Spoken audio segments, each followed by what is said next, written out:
Inoue, kasado na ang next fight. Hindi pa man humuhupa ang usapang Inoue versus Nery. Bob Arum, ginalaw na agad ang baso para sa susunod na laban ni Inoue at ito nga po ay gaganapin ngayong September sa kasalukuyang taon. Ito po ay kontra sa Australian boxer na si Sam Goodman na may boxing record na 18 wins, walang talo at 2 po sa kanyang panalo ay sa pamamagitan ng knockout. Nagkaharap na po itong si Inoue at Goodman sa Japan at mukhang kumbinsido na rin itong si Inoue na ito na ang kanyang next fight. Ayon naman kay Goodman, matagal na umano siyang mandatory challenger at panahon na para maging kampiyon.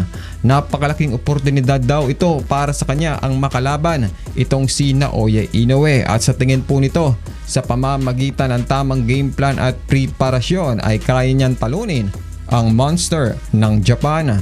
Dahil sa kaganapan pong ito ay mukhang natabig na naman ang pangalan ng Pinoy boxer na si John Riel Casimero na matagal na ring nag-aasam na makalaban itong si Naoya Inoue. Maliban po kay Goodman, may natitira pang isang laban si Inoue sa super bantamweight kung susundin po nila ang kanilang plano na 3 more fights. Naglatag na rin sila ng 2 pang pangalan. Ito ang Irish boxer na si TJ Doheny na may boxing record na 26 wins, 4 losses and 20 wins coming by way of knockout. Isa sa mga talo po nito ay nanggaling mula kay Sam Goodman. Maliban kay Doheny, sinisipat na rin ng Team Inoue ang dating Unified Super Bantamweight Champion na si Murodjon Akhmadaliev na may kasalukuyang boxing record na 12 wins, 1 loss and 9 wins coming by way of knockout.